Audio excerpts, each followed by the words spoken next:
This is the Cafe Racer Podcast, episode 109 for June 13th, 2017. I'm Steven. And I'm Crash.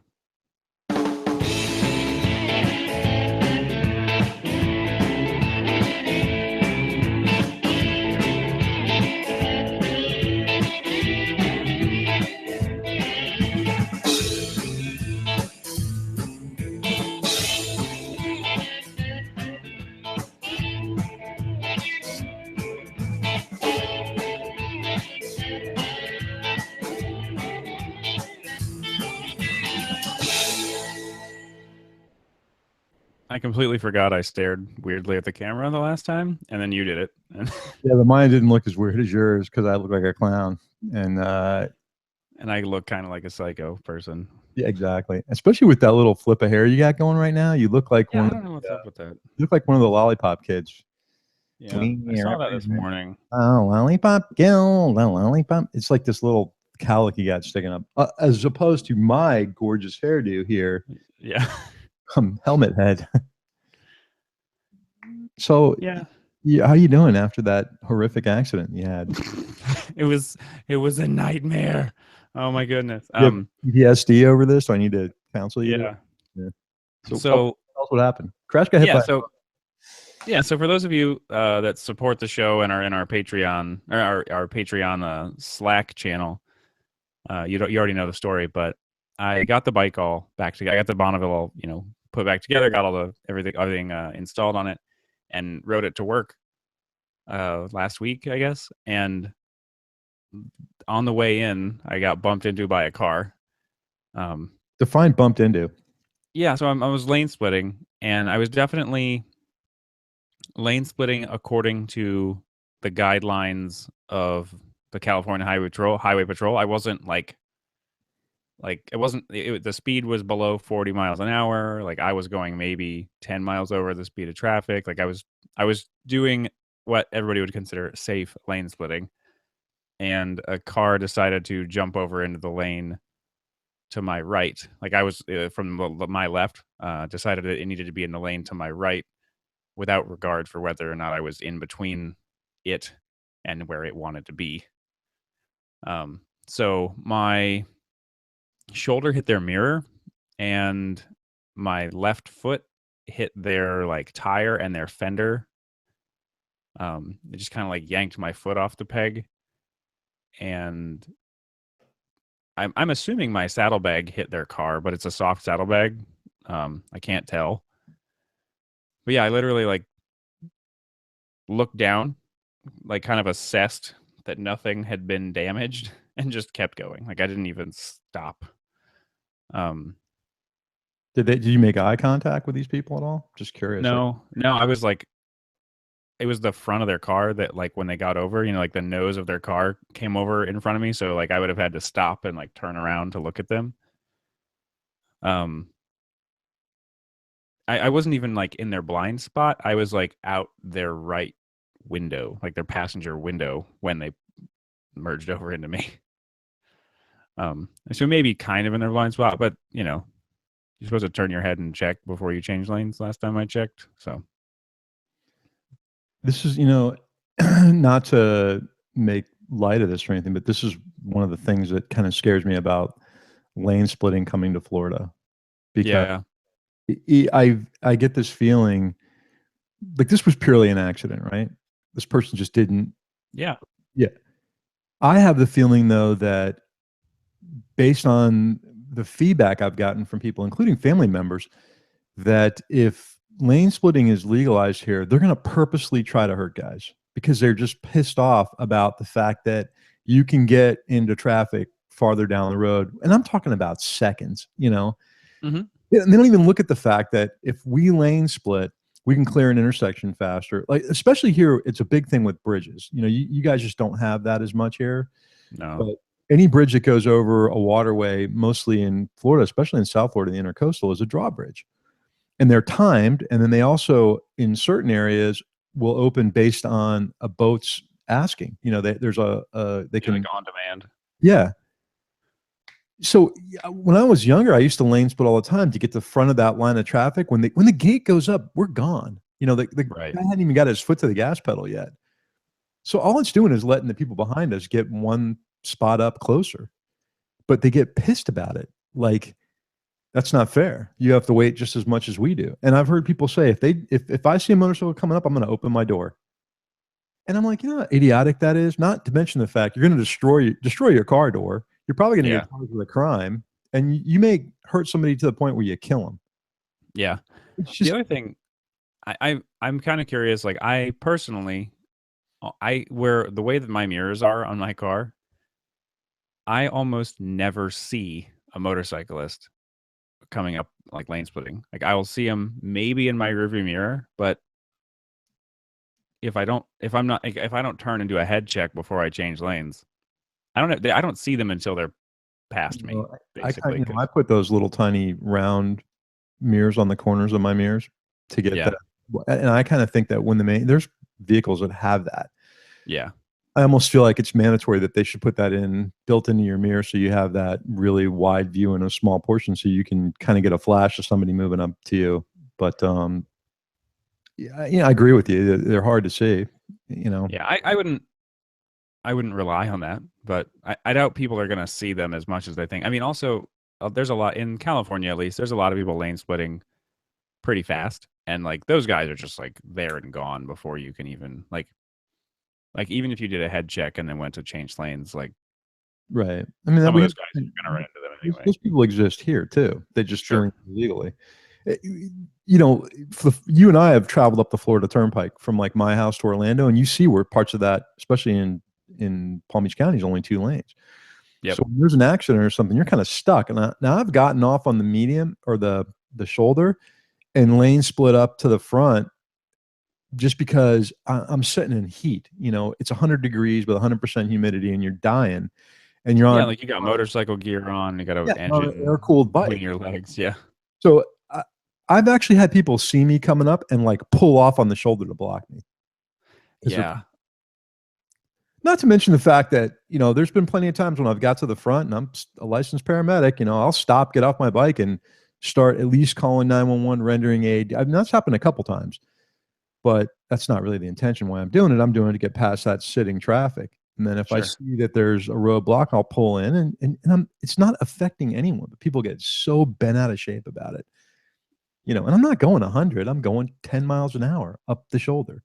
Yeah. Anyway, I just coasting along. Yeah. So any damage to the bike? You said nothing, right? No, the bike was fine. The trip served to help me figure out what I needed to adjust on the bike, because I hadn't, I'd changed the handlebars and the foot pegs, and like the shifter lever's angle needed to be adjusted a little bit. My front brake lever was like way higher up than my clutch lever. I hadn't noticed when I put them all on that the clutch was in like a nice slightly angled down position for my hand to grip it, and the brake lever was like sticking up kind of. So I adjusted that when I got to work, actually, the front brake lever. And then the rear brake pedal still feels like it's too high. I don't know. It might just be that I'm not used to it anymore, because it's a totally different brake pedal and it's a different position in relationship to the foot peg. And so like I'm used to it being below the level of the foot peg with my feet kind of behind me. Mm-hmm. So maybe it's just that I'm not used to it, but I can't adjust it anymore. I would have to like I'd have to take the rod that comes out of the master cylinder off and like shorten it in order to be able to adjust that pedal down anymore. So that's probably just going to stay the way it is for now, and I'll get used to it. And how do you like it since you set it up, though? Have you? I've ridden to work twice, Mm-hmm. And I like it and I don't like it. It's when I'm at slower speeds or like just riding around town, it feels really nice. I really enjoy it. On the freeway, I've been in a more sport bike tuck this whole time, Mm-hmm. and the wind is just way different because I don't have a windshield or anything or a fairing. So I'm just like, I don't know. You know what I was thinking? I found a really good solution for this, because I kind of agree with you that, when you're at speed, you kind of want to be more in a tuck. Just loosen your triple clamps your handlebars. That way you can rotate the bars down while you're riding. Like loose. Yeah, except for when remember they when do you were a that when kid, you you had don't loose want them handlebars to. on your bicycle and you just kind of like pushed them up and down, and yeah, just do that. Just loosen up the handlebars and you can move them around. Yeah. You I can don't know. rotate them way forward and you'll lean over, or rotate them way back. That sounds like a great idea. One of the problems with if I lean forward, Right. which I'm pretty sure that if I did what you're suggesting, I would like hit a speed bump, my handlebars would go really far forward, and I like crash into a car. But because the brake lever's not rotating with me, so like it's just gonna rotate away from my ability to grab it. You don't need that thing anyway. Yeah, there's front brakes. They're That's what causes crashes. completely overrated. Yeah, never use your front brake. Yeah. Oh. But when I do lean forward, like on my ride to work the other day, I was like leaning forward into the wind a little bit. The foot peg position is what kind of bothers me. Because they're forward, so it feels like my knees are coming up into my chest. Did they make rear sets for that? Or yeah, I had rear sets on before. You took them off? Yeah. Yeah. I don't know. Well, I'm gonna leave it like this for a while because I did all this work, so I'm gonna leave it for a while. Well, see what maybe there's a solution in between, because I think your bars were kind of low before, weren't they? A little bit, yeah. I kind of wonder what it would feel like if I put the rear sets on but left the handlebars the way they are. And that might be an interesting exercise. And there's I think between what you had before and what you have now is something like a Superbike bar, where it's a little flatter. Yeah. That might be a good solution, because then it's just more of a positional thing for you. If you stay upright, you're more relaxed. If you you can go into a little bit of a semi-tuck like that, Yeah. We'll see. That's what I had. Always evolving. When I had I had an 84 CB750F that came with these ridiculous drag bars on it, that you really couldn't ride the bike, and I took them off. And was it just like a really narrow, just straight left to right bar? No, they were down like Clubman's, but worse. Oh, right. I remember what you're talking about. Yeah. Where they're like almost parallel to the forks. Yeah. They were really bad. I mean, not that bad, but they were really close. And the bike just didn't handle. It was horrible. And I put the K&N Superbike bars, were really popular at the time, because that bike in the early 80s was what they were racing, the CB series, and it was it made a big difference, and it was fun to ride like that. So, I just wanted to mention something too, that in the beginning of the show, you talked about our Patreon supporters and being on Slack with us. If you're not on Slack with us, you're missing all the fun. There's a really like active conversation going in there pretty much all the time. Not to mention the fact that we get updates real time, right? Because one of our listeners, Scott, who has AimenMoto.com, like his bike crapped out on him on the way back from the Ace, and we're getting like live updates from him. Yeah, he's like on the side of the road waiting for somebody to come pick me up. Yeah, right. So I want to reiterate that is there a particular level on Patreon to get access to that? Okay. Nope, just support us in any way on Patreon. If you wanted to give us 50 cents a month, hey, $1 a month would help us out. That's $12 a year for you, and $1 a month would be super helpful. It helps us out a lot, because we have a lot to pay for, and right now a good portion of it, we have some supporters that support us, and I cannot tell you how much I thank them. And there's people that support us that aren't on Slack, but the ones who are on Slack, it's really active and it's a lot of fun, and we try to respond back as quickly as possible, and we have conversations going all the time, so it's a blast. But anyway, I just want to put that out there. You're missing all. Yeah.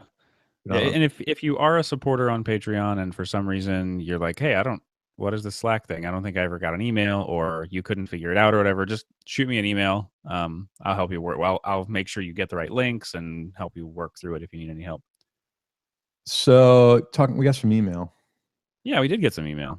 Yeah, we got one from our friend Quentin Lewis. And really quick, one brief update on Jess's bike. We replaced the stud that I snapped off. I found out on the forum, the GS Twins forum, that's super common, that those studs just snap off all the time. Like there was a guy that's like, yeah, I changed my oil today, broke 2 of them. Really? Like, that's apparently pretty, it's not unheard of. So anyway, I replaced that. It was super easy.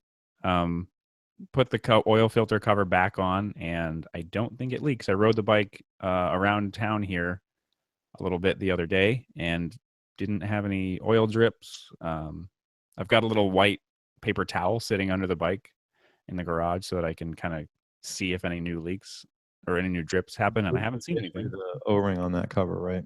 Yeah, I think so. Yeah. Yeah. If you don't know what he's talking about, it's kind of to me, it seems like an odd system. So instead of screwing an oil filter on, Yeah, it's not as typical car type like canister that you screw on. yeah, and the KTM has the same thing. There's a cover that comes off, and there's a filter that screws in there that it's bathed in oil. So there's pressure that pushes oil, and I'm not 100% sure what direction it goes either.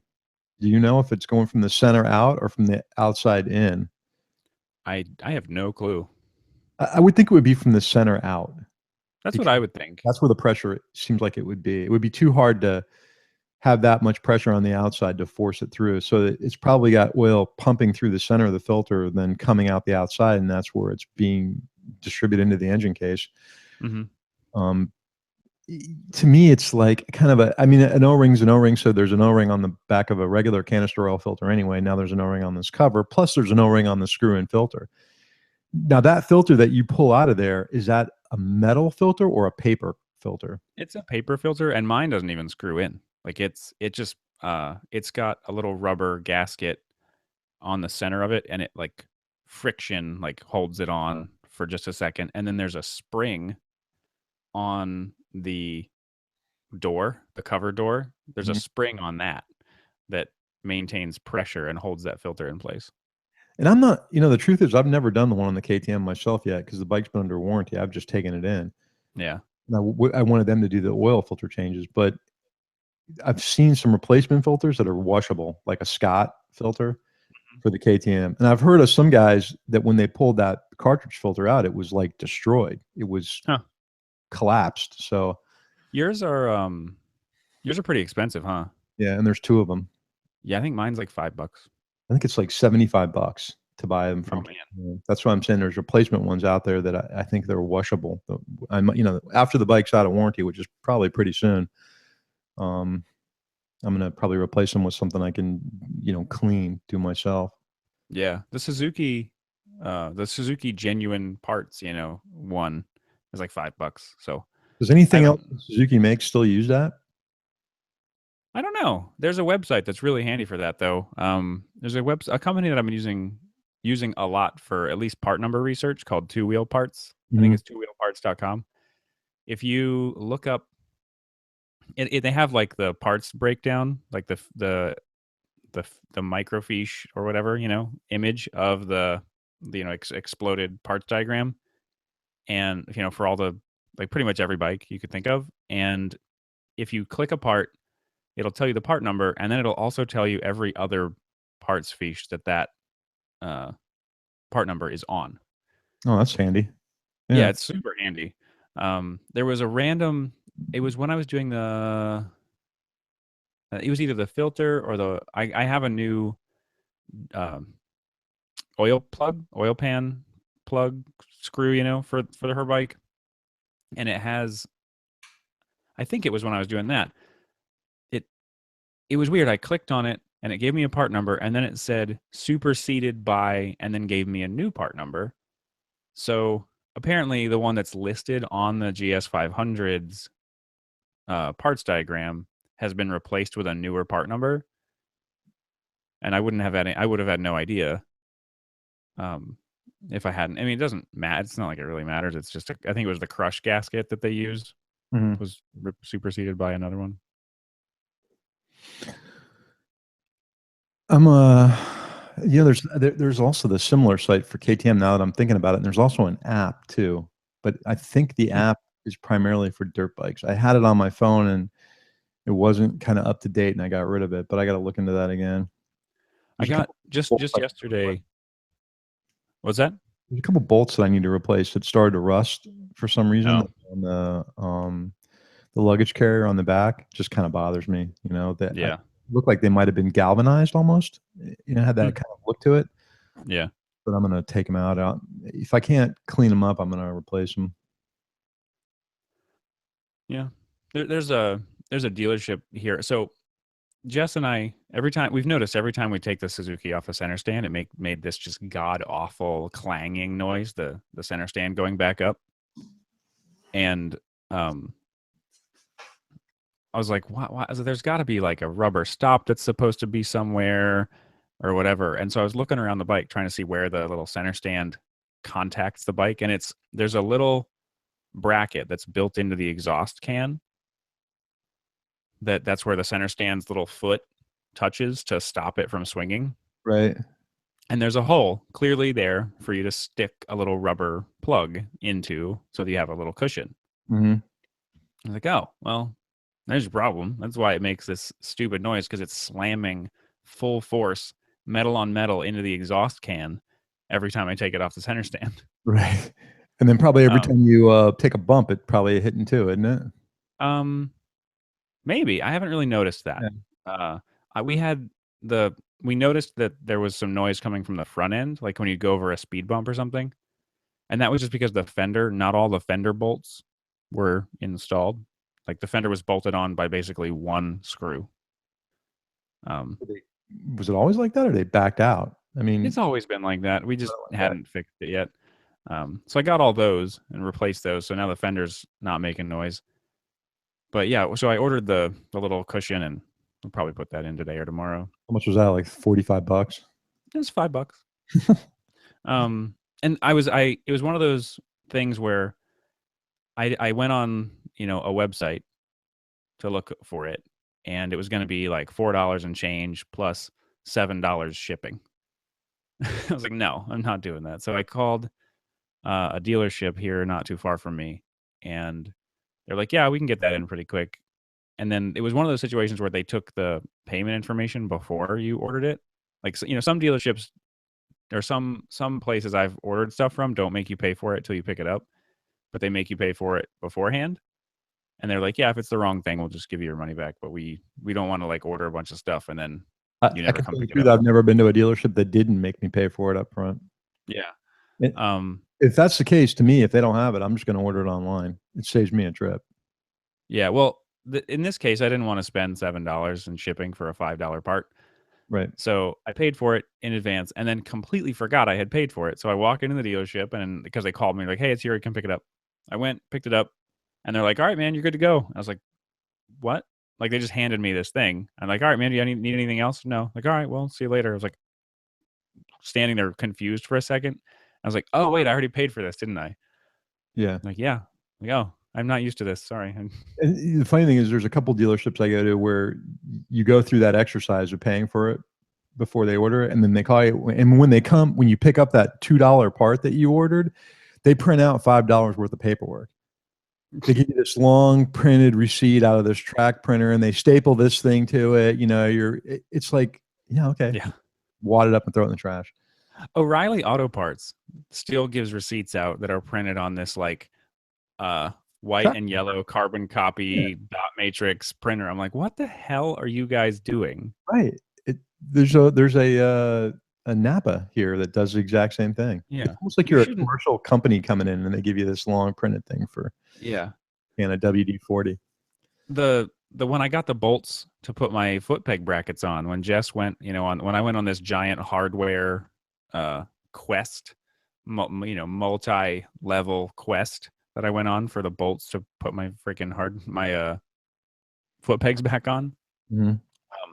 The company that Jess ended up getting those from did the same thing. They had like this full like invoice sheet that's on like an 8.5 by 11 sheet of paper. And like with O'Reilly's, I'm like, guys, you have a website and a dot matrix printer. You shouldn't be able to have both. You should get rid of one or the other. You're going to either live in the 1990s or 80s, or you're going to get a regular receipt printer like everyone else.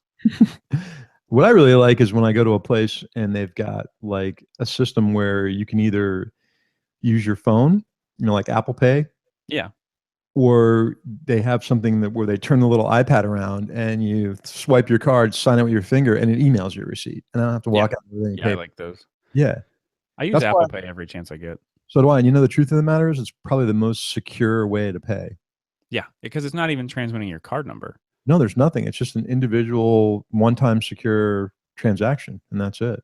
Yeah. Great. There's no personal information that gets transferred. It's just allowing that one transaction to take place. Same thing with the chip is just as good because it doesn't have any personal information. I'm waiting for the day that they start handing out cards without any magnetic type stripe on it, and it's just a chip. But anyway, I don't want to get off the road on this because. Yeah, that's a that's definitely a rabbit hole. So let's talk about the email we got from Yeah. Quentin Lewis. Yeah. So Quentin's a listener. He's a friend of the show, and he's been volunteering at Americade for, I want to say, the past 3 years. That sounds about right. Yeah. He sent us an email just reminding us that it's coming up, and it's actually next week. It's the 6th through the 10th. I gotta get out there one of these years. Like, Yeah, it's been on my list for like the entire time I've had a motorcycle. 35 years. This is the 35th year for Americade. And it's kind of expanded now. So they've got all kinds of stuff going on. There's dirt stuff that they've got going on. BMW is going to be there, Moto Guzzi, Aprilia, Slingshot, Ducati, Beta, Hannigan, Harley Davidson. Apparently, Yamaha is doing some big unveiling of a new model. Indian, Suzuki, who else? Moto Trike, Christini, which makes the two-wheel drive bike, is going to be. Yeah, they have that like 450cc like two-wheel drive dirt bike. And you know, he kind of like gave us a little bit of a rundown with Alonzo Bowden being there again. There's a concert series and mentioned Molly Hatchet, the Commander Cody band, the Mallet Brothers band. So this is like probably one of the largest motorcycle events you can attend in the country. I think it is the largest in the country. I think so. I think you're right. I think it's bigger than I'm pretty sure that's like their like claim to one of their claims to fame is it's the largest motorcycle. Yeah, and I'm losing your bandwidth here. So it's on, I believe, Lake George, which is like around the area of the Adirondacks. It's not too far from Syracuse, New York, but I'm really interested in maybe, I don't know, maybe one year we can plan to meet out there and rent bikes or something. Yeah. You know what would be kind of cool? It's not that far from Vermont. I'm wondering if we could rent bikes from the Vermont Moto Tours and then head down. Maybe they do rides into Vermont. I know during Americade, like there's some rides, some of their organized like, little tours that they go on. So I called Quentin this morning, left him a message, see if he wanted to jump on with us. I know it was kind of last minute, but for certain we will have him on the show after this is over, and he might even get some interviews for us. I'm going to try to talk to him this week before he heads out and see what's easy for him to do. And I was even thinking if it's convenient for him, I'd send him the little Zoom recorder I got, the little R2D2 thing. Yeah. And let him use that. But yeah, it's something on the bucket list for me. It's not the recorder you're supposed to be recording the show with, is it? What? Oh no. No, I got the Tascam D60 running right now, recording the show. That thing's too, this it's really cool. I like it a lot. This monstrosity of a thing right here. Yeah. But it's not practical to drag around and do field recording, even though it's got XLR inputs, where this thing is, but there's no XLR. So both Zoom and Tascam make something like in between, like I had before, that H4 that had the XLR on it. But I'm not going to go get one. We got enough crap we got to deal with on a daily basis. Okay, so there's that. And then also upcoming is Barber. And it's another one on the bucket list. The motorcycle bucket list. I just had a realization though. There's depending on, I don't really want to get too into it, but like depending on how my career goes in the next few like months to a year, I could end up in Alabama again. Like I was in Pensacola, I could end up in Alabama for like a year. We talking Fort Rucker? Yeah. And I have no excuse not to go to Barber if I'm in Alabama for a year. Unless they don't let you leave. I don't know why they wouldn't. I don't know. What are weekends like? Can you leave during that year? Yeah. Okay. Yeah, as far as I know. Yeah. And how far is that from like Birmingham? No idea, but it's in the same state, so it's a hell of a lot closer than I am now. Well, I mean, I looked at last year from Asheville to go to the Overland Expo to Barber's, like 6 hours, half a day's ride.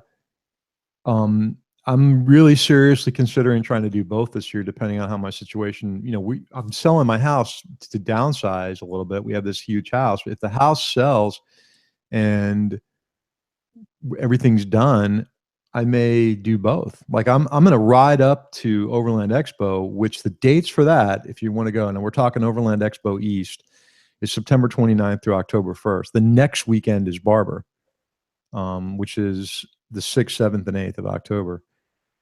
It depends on if you're like Crash and I, and you like both overland camping, adventure travel, and vintage cafe bikes racing. It's a candy store for both of them. So Yeah, and it's like a super. That'd be like if you were going on a trip in that area of the country, and you were gonna plan a trip. That would be a really awesome, like, hit this place one weekend, ride some of the best roads that part of the country has to offer for a few days, and then show up at the other place. Yeah, and the only thing I'm debating on is the logistics of it, because I really wanted to ride to Overland and camp. Yeah. And then I was going to ride to Barber and camp. Now, the guys from the Vintage Iron Club, I just talked to the president of the club yesterday. Usually they have a booth there and they sell raffle tickets. Matter of fact, the person who won the raffle bike this year they bought the ticket at Barber. Oh, cool. And what they're telling me is they're not going to do the booth thing this year. They're just going to go up there and have fun and ride. Yeah. So I could probably stay at one of the houses or condos that they rent, or I can camp on the grounds. But here's the rub. I really want to have the Moto Guzzi there. I really want to do the parade laps on the track, and I really want to ride those areas with the Guzzi. So I'm almost considering going to Overland Expo, coming home, and then grabbing the truck and trailer and taking the Guzzi to Birmingham. Yeah. Instead of doing the big loop. So I'm kind of trying to figure out the logistics of that whole thing. Right. I'm going to apply for press credentials for both, and do what we've always done, get photos, interviews, and things like that. Now, so real quick, go ahead. Fort Rucker to Barber Vintage Motorsports Park is 3 hours and 12 minutes. Yeah, so there's no reason not to. I mean, you could literally no excuse. Camp overnight, camp 2 nights, and ride home in the afternoon. Leave on a Friday afternoon and come back on Sunday. Yeah. Yeah. So this will be the third year that I've applied to go to Overland Expo. The first two, I couldn't make it. The first year they got rained out really bad. There was a storm in my way. I was like near Ocala when I got a phone call and said, "Hey, there's flood warnings there." So I just camped in Ocala and came home. And then that was that really, really rough year for them. They had that snow experience in Overland Expo West, and then it just torrential downpour flooded everybody out on Overland Expo East that year. Overland. But the people that went, I talked to, said they still had a good time. It just made some of the classes more fun because it was full of mud. It was tough on a motorcycle. The parking lot was a mess. And they changed the venue after that, which was great. They went from being at that Taylor Ranch to the Biltmore. Mm-hmm. Last year was phenomenal. It's just that because of my job, we had a hurricane that was, coming towards us in South Florida, and I'm a emergency operations center rep, so I got sent to the EOC. There went my trip. Yeah. This year, I'm hoping everything is cool because I want to go. I already took the time off from work. Yeah. And Barber is just like the coolest thing if you like vintage bikes and you like vintage racing, and there's just so much neat stuff going on there. Not to mention just didn't they just expand? They just opened like a new wing or whatever. Like I'm pretty sure I read they just opened a new space. They may have. I mean, it looks like it looks to me like there's a new building next to the original building. So, I mean, I'm looking at a picture of it, but I could be wrong. It just looks to me like they've added on a new building. The museum is something to see. If you've never been there, it's just unbelievably amazing. And especially if, you're like a guy that wants to tinker and build, because during Barber is the only time that they open up the downstairs area where they do all the fabrication. They can, if they get a vintage bike that's rare and it's missing parts, they can make the parts. They've got these huge 3D printers. They actually have one that prints in metal, and they open up that downstairs area during the festival, and they have classes on all kinds of stuff, on fabricating and welding and doing all kinds of things. The 3D printer displays, they were doing demos, I thought was one of the neatest things, because they can actually print parts that are working parts that are like connected together. Like they could print a U-joint, for example, that's already connected and Yeah. moves and everything. It's really neat. So that's coming up later on this year, the end of September and October. And also, I don't know if they just opened it or if they're about to open it or whatever, but they had an 85,000 square foot expansion that they unveiled in 2015, like late 2015. that's got to be that building that I'm seeing. Yeah, it's like 5 stories tall. Yeah, that's got to be the. If you look at it's barbermuseum.org, the events, Barber Vintage Festival. There's, the original building you can see with the little like checkerboard parking area in the front, and then to the left of it appears to be an entirely new building. Yeah. I don't remember that being there before. So it may be. It says it was supposed to be completed in the fall of 2016. So Okay. it should be there. Yeah. It's a great event. And if you like motorcycle racing, to watch the vintage racing is really cool, because there's guys out there and you can walk through the pits and talk to people. It's just neat. And then they've got some neat stuff like the Wall of Death, they have in there. And the Wall of Death is that like vertical like wood velodrome. Yeah. Yeah. Right? Yep. Yep. And then they'll have the Elias family there in the Globe of Death as well. Plug the everything of death. We have a Wall of Death. We have a globe of death. We have a chicken sandwich of death. The bathroom of death there too. There's all kinds of stuff. The porta potty of death. All about death. I had to pluck the word velodrome out of my like cycling knowledge. There's actually one in South Florida that's like a community park. It's the weirdest thing. They got a velodrome at a community park. And then we got something on our Google Plus page. I don't know if anybody actually goes to it, but there's a Cafe Racer podcast, ADV Cafe Google Plus page, and we get a lot of people posting on that. And somebody posted a cover from a magazine that I never heard of called Cafe Racer Italia. And it's all in Italian, but there's a little Honda CB550 on there, which is pretty cool, called The Little Bastard. And the guy wrote on this post, "My favorite brat racer." And it's the company looks like it's from California, called Seaweed and Gravel. It's the first time I've ever heard of that. You familiar with them at all? No, but I'm looking at the picture now. That's a really nice looking bike. The exhaust is weird, and I kind of like it. Fan of that kind of exhaust. I forgot what it's called, but those are like little pea shooters. Yeah, they kind of look like they're fans and then goes back down small again, and just I don't know. Yeah. Those the exhaust can itself is a pea shooter style. But the way that they're like hiding the battery stacked. What's that? Good job hiding the battery. Yeah. As in, like, I have no idea where it is. So it's really funny. I got to type in seaweed in the web browser, and the first thing that comes up is Seaweed and Gravel. That's a very hipster name. Yeah, they got a blog. It looks like it's and they're selling maybe clothes or something. Interesting. But yeah, the bike's kind of cool, and there's nice pictures of some bikes on there that are brat bikes that look pretty neat. I'm looking for an about them. I don't see anything. But yeah, check out that if you speak Italian, there's Cafe Racer Italia magazine. It's funny is you go to some of these larger booksellers like Barnes and Noble and Books A Million, and they'll have some of these cafe magazines from Europe a lot of times. Yeah. That are the large format. They're kind of cool. They got some great photos in them and good stories. I pick one up every once in a while. Yeah, interesting. So we got something coming up too. We got some interviews coming up. I don't really want to like let the cat out of the bag on what we got coming up, but there's something to do with BMW, and I can just tell you that it sparked my desire to have an R bike again. Yeah. In this, hopefully The within by the next show. it was funny talking about like, interviews coming up. Yesterday, Jess was like, "So, are you guys having 3 people on tomorrow or no people?" I'm like, I don't know. I guess we're gonna see tomorrow who shows up.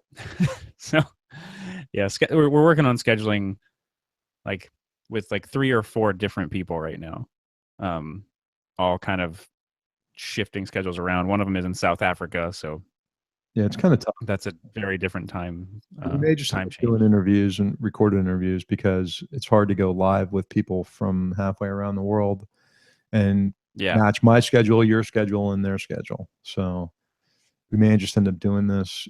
It'll be, I can promise you that if I do it, it'll be the same way. It'll be a Google Hangout live, yeah. but it'll end up on the podcast page as a bonus supplemental episode. I can make no promises. Nah, I'm sure I'll do it exactly the same way. Yeah, scheduling like one person's like you and one person who's like 6 hours ahead of you is difficult. Adding in me who's 3 hours behind you makes that like exponentially harder. Right.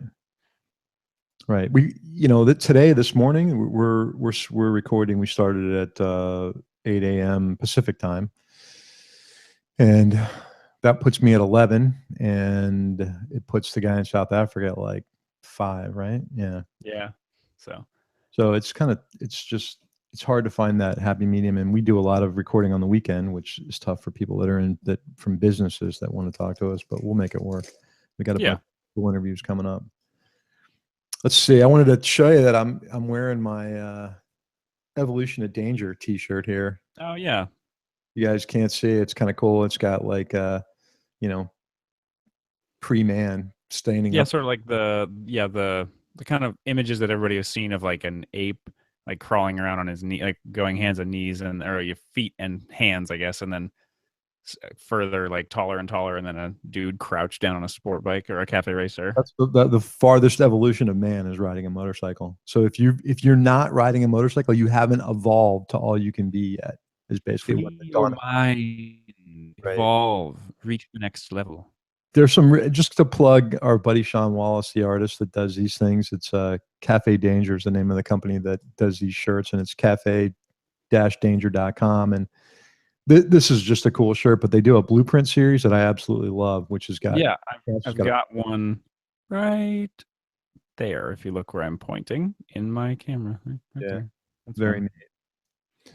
So check out cafe-danger.com. Let's see what else we got here. Talked about that. Okay, Ace Cafe has published their events page now. Yeah, they're really open for real. Yeah, and our buddy Scott went up there with Doug, and they're going to come on and talk about that. I'm not going to ruin it for them to talk about their trip, but they had a very exciting, adventurous trip. That's Scott from Eamon Moto, and they went up there to go check it out. They actually ate the food, which I didn't get a chance to, and said it was good. So if you go to acecafeusa.com, there's a page for events, and they've already got bike nights scheduled, car nights, they got rides, all kinds of stuff coming up. In June alone, there's 3, 4, 5, 6, 7, 8, 9, 10, 11 events already scheduled for June, up to June 17th. Nice. It's busy. So it's a cool destination place. Check it out if you're in the area, and if you're going to make a trip to Orlando anyway to go do something, go check them out.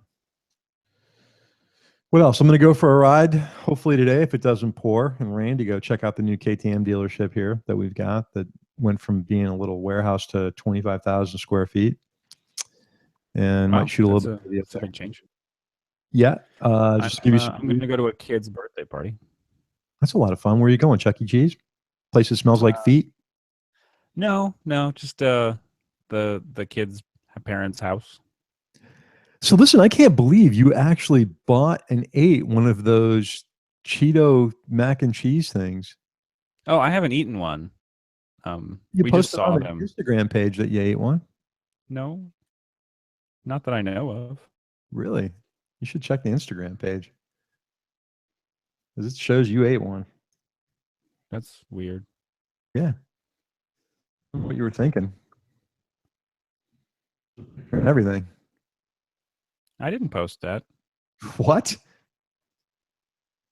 No, yeah, I didn't post that. I'm Jess assuming Jess might have Posted that. posted it. I did that and then I blamed it on you. Oh, nice. Those things are absolutely disgusting. I can tell you that right now. I posted it because James Razor posted a picture of the advertising sign, and I was like, "What? What is that? I've never heard of this." Like, I love Cheetos and I like mac and cheese. I'm thinking this is a win-win. Yeah, unedible. They're disgusting. I don't. So for some reason, I didn't even know this was there. Like this is. I feel like such an idiot. This is the first time even seeing this picture. And I really wish, like, because we obviously, we it's one Instagram account that both of us can post to. I wish there was a way for it to like notify me if you posted to it, or vice versa. That way, it's like, oh, Steve posted a picture So to this Instagram. Let buffoonery me see can't what it happen is. any longer. What's that? So I can't get away with this kind of buffoonery. Well, no, it would just be nice to see it. Like because that would have been fun to participate in. Yeah, yeah. It was Like, it was pretty gross. yeah, Jess and I saw those. Okay, this is everything is coming full circle now. Um, this last weekend, Jess and I went somewhere and we were outside of a Burger King, like at a intersection, and she points at the sign and she goes, "Didn't you say you've had those?" And I was like, "What are you talking about? I've never seen those before in my life." And Jess is on Instagram a lot. Like she has her own Instagram. She liked Uh, the post. right. So she had seen it and totally thought that I had posted it, but just didn't say anything to me about it. And she's like, "I thought you said you'd had those." And I was like, Now you're lying to her. "No, when the hell did I say that? Like, what's going on?" That's This beautiful. all makes sense now. So James posted a picture of the ad, like on the side of the Burger King, and he said, "Mac and Cheetos may be the snackiest snacko I've seen yet." And he goes, "I literally made a U-turn to go back for the pic." So I saw that. I'm like, "What is that? That looks like a Cheeto stuffed with mac and cheese. I have to try that." Yeah, Yeah, I would too. it's disgusting. I'm telling you. Oh. Unless I just got a bad batch of these things, but it was like burnt cheese flavored coating on dry, crappy mac and cheese. It looks nothing like the picture. Like there's no delicious gooey cheese in the middle of this thing. It's No. disgusting. I don't know. McDonald's had a problem with the cheese sticks. I don't know if you remember that. Mm. McDonald's released mozzarella sticks for a little while, and there were like tons and tons and tons of pictures getting posted to Twitter and Instagram of people breaking theirs open and there being no cheese inside, because sometimes when you make a cheese stick like that, it all leaks out, like it melts and leaks out the side and basically just vaporizes in oil. So you have a shell that's completely empty. Right. And they had a really big problem with that, so they just stopped selling them. Well, you've seen what mac and cheese looks like before you cook it. You know what I mean? Hard, Sure, yeah. uncooked noodles and dry, weird powder stuff. So it almost looked like they took cooked noodles and the dry, weird cheese powder stuff and crammed it inside a burnt shell casing of some sort of breading. It sounds delicious. It was gross. It was really gross. Christy Farrell would love that to go with her chili mac. Yeah, I'll have to send. I only say that because she refused when Yeah. we all of us were at Overland Expo a few years ago. She's like, "You guys are disgusting. Chili mac is the grossest thing." And so we sent her pictures of us making and eating it. Chili mac is delicious. I can't. It was delicious. Yeah, you can't even talk about that being gross. She doesn't know what she's talking about. We didn't even have water or anything to like mix the powder. We just dumped it right into the chili. Well, the best thing was when we woke up. I woke up at like 2:30 in the morning, thinking it was Thinking morning. it was daytime. Yeah, Yeah. because the moon was so bright, and I was so damn. I needed something hot to drink. Like I wanted a cup of coffee, so I heated up some water in my tent. Remember how cold it was? It was literally freezing that first night. Yeah. There was frost on everybody's motorcycle. The only thing I had to make was Metamucil. So I took the orange flavored Metamucil and put it in hot water, and it instantly turned into glue, like this Yeah. thick glob of garbage. So I get out of my tent, and I'm yawning, and here's this other dope that thinks it's in the morning, and he's got his chair out and he's making coffee, and I go, "Hey, you mind if I?" And we sit down together, and then we're like, it's 2:30 in the morning. It's not really morning time. Now that moon was bright. It looked like Oh man. spotlight on. Yeah, I seriously at first thought that there was like a really like a light up on a pole. That's Like when what I'm in my tent. I thought it was the morning when I first went because it kind of like it didn't like come on. So what I'm thinking is maybe a cloud cleared the moon or something, and all of a sudden it got Yeah. bright because my tent lit up, and I posted a picture on some sort of social media with it all lit up the tent. And I'm like, this is moonlight. It was crazy. But hey, speaking of James, I talked to him on the phone about a week or two ago, and we're gonna have him on as a guest so he can kind of give an update on the pace and what they're Yeah. doing. It's been a while So that since makes guest 5, where we guest were spot. lining up guest number 5 for our every 2 weeks show. It's going to be jam packed. Well, we might try to get two on at once. I That's don't. fine with me. Yeah, if I can get maybe James and Quentin on at the same time, because James has been to Americade, I think, and I think so too. yeah, there'd be some interesting feedback in there. But anyway, check out our Instagram page if you want to see a picture of these really disgusting things we're talking about. And I posted some pictures too from I was over at the Vintage Iron Club's the garage where they're building the raffle bike for next year, and they got some really cool things in progress there. So they're building it looks like a Harley Ironhead possibly for the raffle bike, and they got another CB750 going and a CB1100F and a bunch of really cool stuff. But that's also on Instagram. And what else we got Yeah, I'm going? looking at that right now. I don't know. Jess and I went to a timeshare presentation the other weekend or last weekend. That was fun Are and you exciting. considering that? No, we just wanted the free stuff. Would they give you for free, like at lunch or Um, something? 4 tickets to Six Flags and a um, ferry pass and 1 night hotel stay on Catalina Island. The only tricky part is that when you read the restrictions for that, it has to be during the week, like Sunday to Thursday. So Do you we're have gonna to listen to another presentation when you go to the stay at Catalina Island, or you pass it? no, that's they did give us a. They were like, hey, and we know you didn't sign up for this, but we're gonna go ahead and give you a free 3 nights stay at their resort in Cabo San Lucas. But that's the one where if you do it, you have to also go to another 2 hour, 3 hour long presentation about everything. Was it a hard sell? Uh, I would say medium hard. The lady, the initial lady, the salesman, salesperson, whatever, was not very high pressure. Um, the her little like manager guy that comes over during the presentation to like chat, he was a little harder. And then when we were they have to like, you basically like sign a thing at the end to like leave and get all your crap. And that was a third lady who was had a weird energy about her. Like she just seemed confused about where she was and why she was there. Um, so it was a weird sell, not so much a hard sell. And I just people, I'm in the military. People make assumptions about me regarding all kinds of things, and especially my like level of patriotism, which is probably an incorrect assumption to make. It's not that I don't like the country. I'm just not like super like hardcore, patriotic. Right. I'm like, yeah, it's a country. We do stuff. We're kind of effed up in some ways. Other countries are better at stuff than us, but we're not the worst. That's kind of how I feel. You're pretty practical about it.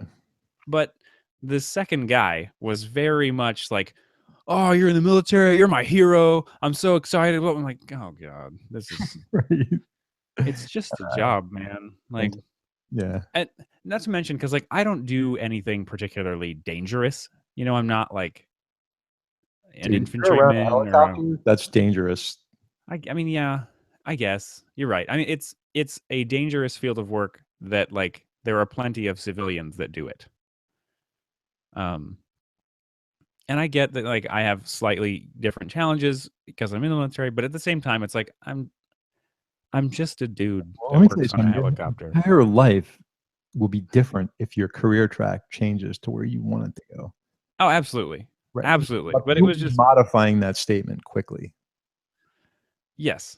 Yes, this is very true, and I'm okay with that. But it was just weird. He's like, you're my hero, and oh, and he just goes on and on, and then like this whole. So Jess manages all the money in the house. Like I don't do that.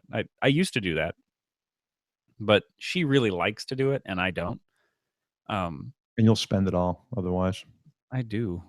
Um, Yeah. and so I'd spend it on backpacks and coats. Yeah. Me and I are the same. We buy stuff. Yeah. Like I think between the two of us, we've had more backpacks and bags for carrying crap that we don't use that. Yeah. Yeah.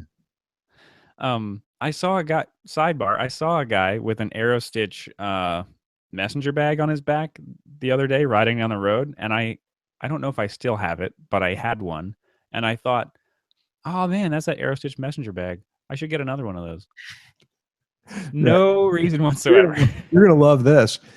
So I find out through some random email that I got a bunch of REI dividend dollars that Ooh, I had. yeah. Right.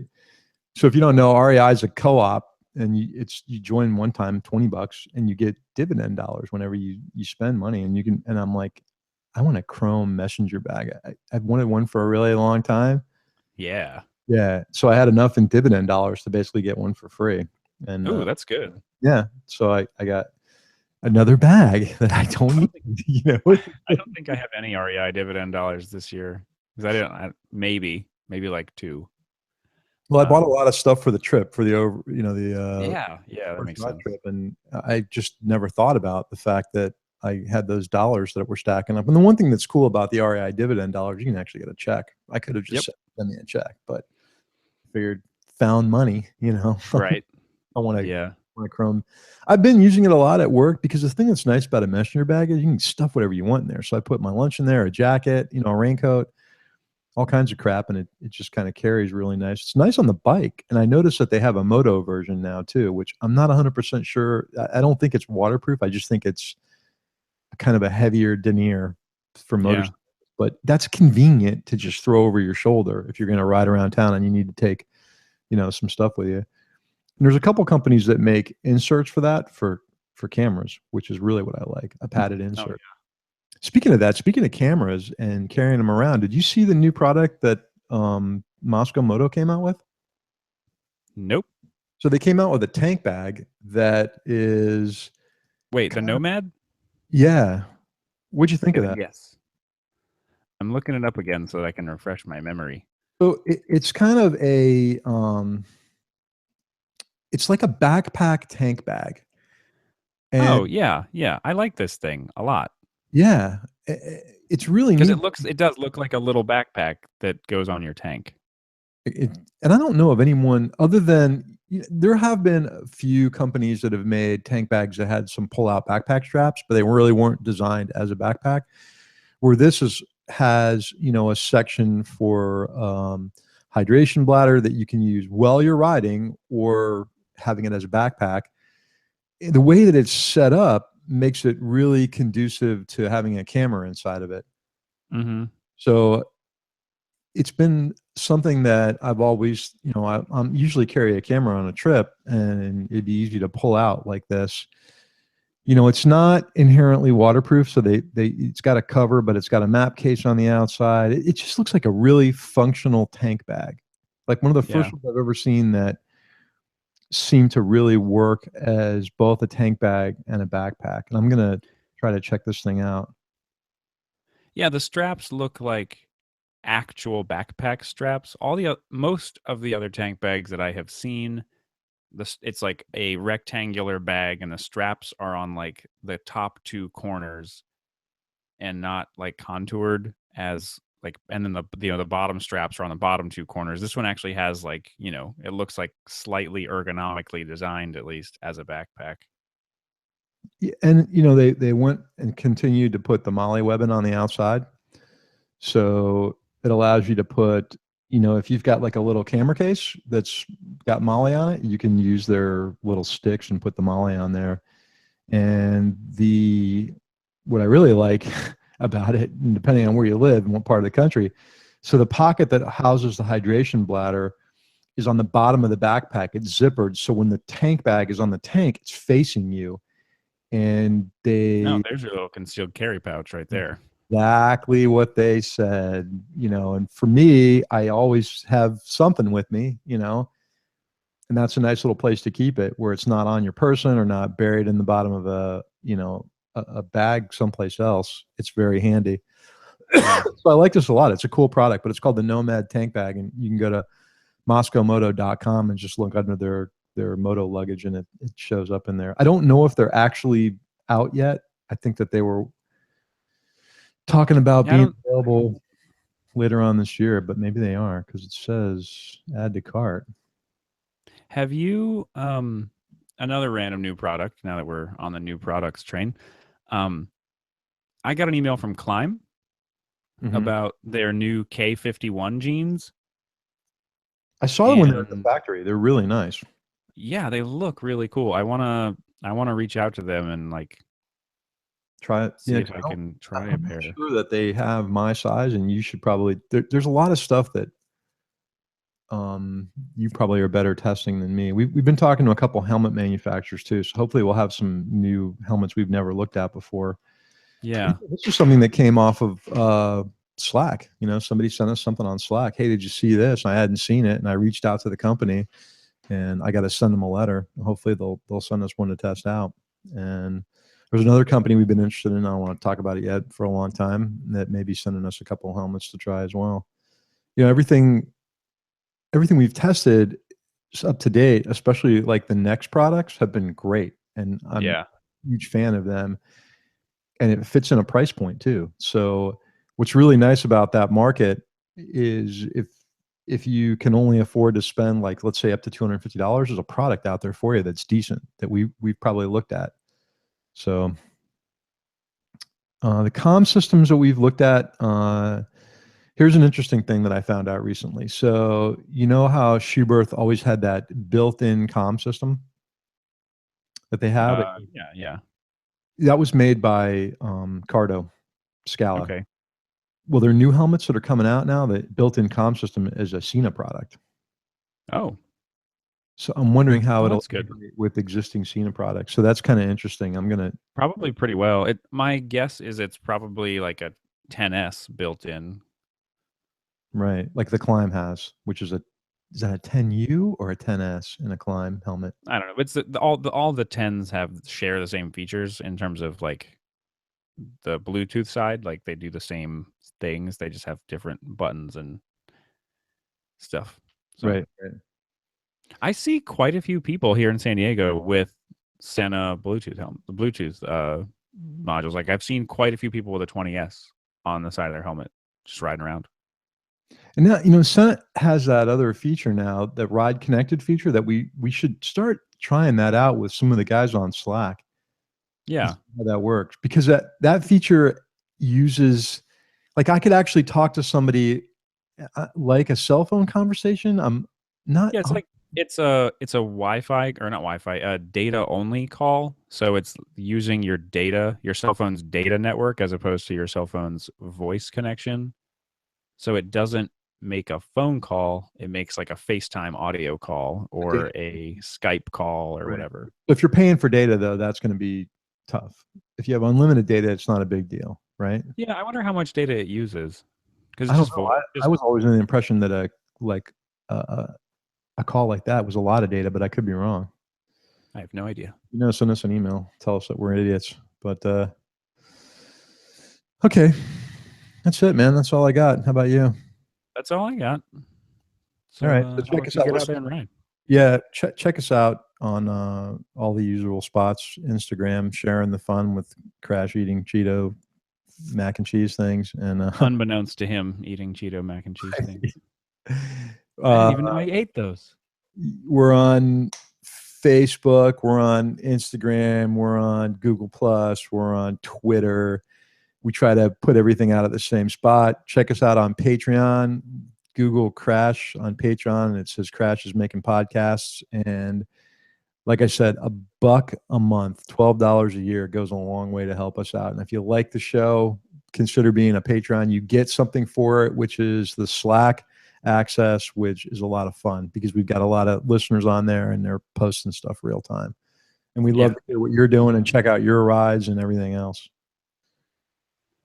That's it. It's made me it definitely like kept me involved in terms of like looking at cool stuff, because other people are like, hey, did you see this, or did you check this out, or I just did this, and it just, you know, it definitely helps me like stay more involved and wanting to like, it like reminds me when I haven't gone out and ridden in a while, because I'm like, oh, these guys are doing all this fun stuff and I've been staring at my bike in the garage in pieces. So Yeah, especially like Scott, because he's been riding a lot. that dude, does he do anything else? Like, does he have a job? I think he just rides all the time. But Scott doesn't own a car. Oh, that's his only form of about that. transportation. Yeah, and because I see him and Doug. They work for Motorola, and I'll see those guys when I go there for meetings and stuff. I'll try to have lunch with them, but yeah, that's Scott's only form of transportation. And think about that. Prior to him getting the Triumph, he was on a 250. Yeah, and riding it all over Florida. So, all right, man. I got nothing else. All right, take it easy. You're not going to say get out and ride? Maybe. Get out and ride. See ya.